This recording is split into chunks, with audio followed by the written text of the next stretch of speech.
بسم اللہ الرحمن الرحیم۔ معزز خواتین حضرات، السلام علیکم ورحمۃ اللہ وبرکاتہ۔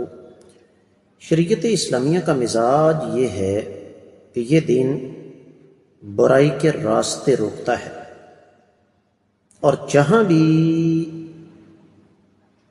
اسلام کی تعلیمات آپ کو ملیں گی ذرا سختی کرتی ہوئی، وہاں دو چیزوں پر خاص طور پر سختی کی جائے گی، ایک عقیدہ اور دوسرا جہاں کہیں مسلمانوں کے باہمی تعلقات خراب ہونے کا اندیشہ ہو۔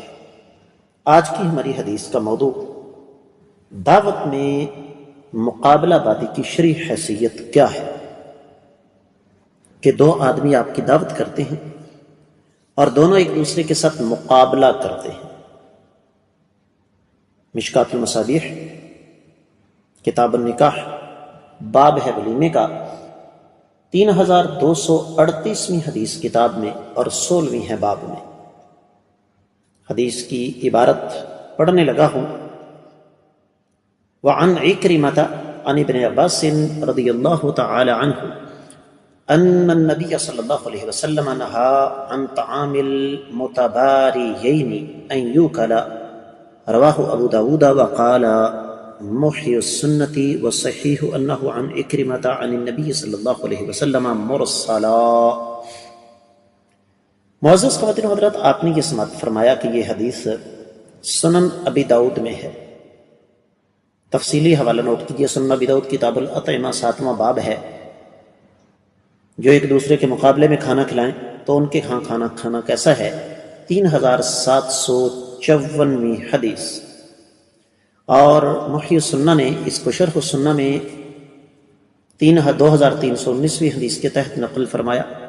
مستدرک الحاکم میں 128ویں اور 129واں صفحہ ہے، چوتھی جلد پر۔ اور یہ حدیث سند کے اعتبار سے بالکل درست ہے۔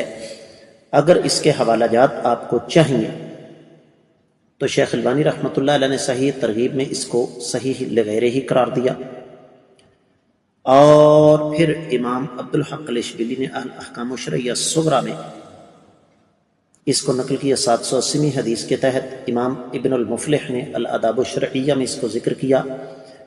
پھر شیخ البانی اس کو سلسلہ حدیث صحیحہ میں لے کر آئے۔ حاصل کلام یہ ہے کہ یہ روایت سند کے اعتبار سے تمام تر شکوک و شبہات سے بالا تر ہے۔ ترجمے کی طرف بڑھتے ہیں۔ سیدنا اکرمہ سیدنا عبداللہ بن عباس رضی اللہ تعالیٰ عنہ سے روایت فرماتے ہیں کہ آقا علیہ الصلوۃ والسلام نے باہم فخر کرنے والوں کا کھانا کھانے سے منع فرمایا ہے۔ امام ابو داؤد اور امام محی السنہ فرماتے صحیح ہے کہ اکرمہ نے آقا علیہ الصلوۃ والسلام سے یہ مرسل روایت کی ہے۔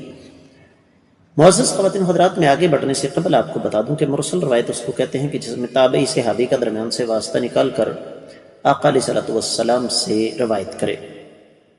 مقابلے بازی میں کھانا کھلانے کا مقصد فخر، نمود و نمائش، ریاکاری، حصول شہرت ہے، اور یہ چیز ہمارے سامنے واضح ہو جائے تو ایسے کھانے میں شرکت نہیں کرنی چاہیے، کیونکہ اسلام فخر اور ریا سے منع کرتا ہے۔